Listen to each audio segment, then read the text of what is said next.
Harry Potter est né grâce au retard d'un train anglais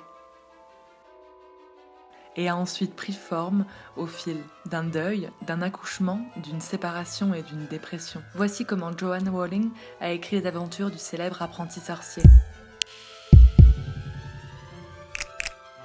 1990. Dans un train pour Londres, Joanne Rowling, secrétaire de 25 ans, se perd dans ses pensées et imagine un univers magique dans lequel grandirait un jeune sorcier. Elle n'a ni crayon ni papier et développe l'idée seulement dans sa tête. En arrivant à Londres, elle a déjà la trame de son futur livre, l'architecture du château de Poudlard et quelques personnages. I was convinced that the only thing I wanted to do, ever, was write novels.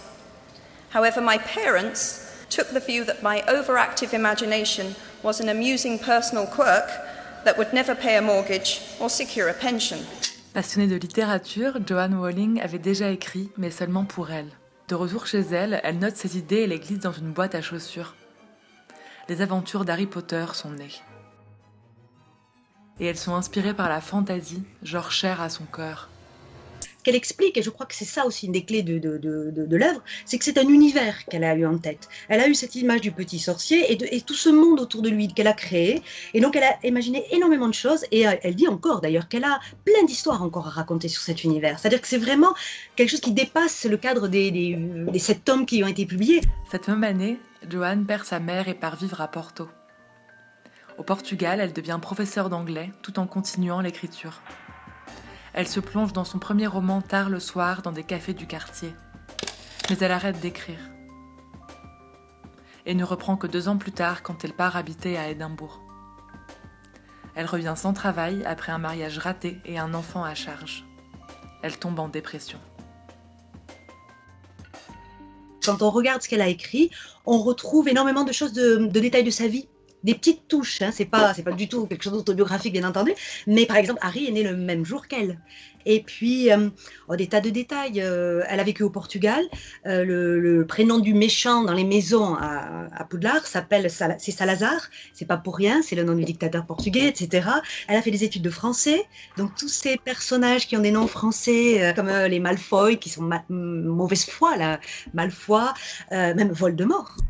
Elle développe le lien entre Harry et ses parents décédés grâce à sa propre expérience du deuil avec sa mère. Joanne Rowling crée la figure des détraqueurs pendant sa dépression. Ils sont la matérialisation de ses propres sentiments de désespoir.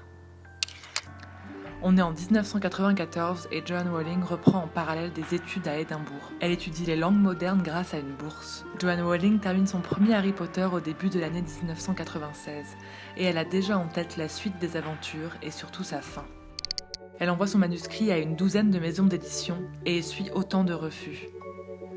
C'est la maison Bloomsbury qui tente le pari de se lancer dans un nouveau secteur. C'est son éditeur qui lui suggère de se faire appeler J.K. et non Joanne, car selon lui, les petits garçons ne voudraient pas lire un livre écrit par une femme.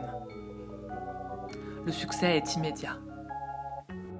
Ce que je trouve de frappant dans son écriture, c'est que c'est vraiment une écriture visuelle. On voit, et les lecteurs disent souvent ça, je vois la scène, je vois les personnages. Elle distille les influences de Jane Austen ou Roald Dahl dans certains portraits de personnages, comme les Dursley. À la manière de Dickens, elle donne des noms aux héros des livres suivant leur caractère, comme Dolores Ombrage, Rémus Lupin, Luna Lovegood ou Severus Rogue. Son univers fantastique se nourrit aussi de Tolkien et de Lewis. Le lecteur a envie d'aller à Poudlard, il a envie de se perdre dans cet univers, ça c'est vraiment une des caractéristiques de son œuvre. Et en même temps, elle lui dit, mais attention, moi je te manipule. Moi, je suis en train d'écrire une histoire et c'est pas vrai ce que je raconte. Et il y a plusieurs touches qui disent ça. Et puis, sur la manipulation, il y a plusieurs fois, elle dit, tu vois, tu croyais que ça c'était vrai, mais non, c'est pas ça que j'ai dit. Regarde bien. Joanne Rowling croyait en son univers magique, mais pas au point d'envisager de devenir la première autrice millionnaire.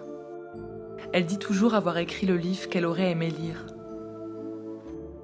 Les films, sortis peu de temps après les livres, contribuent grandement au succès.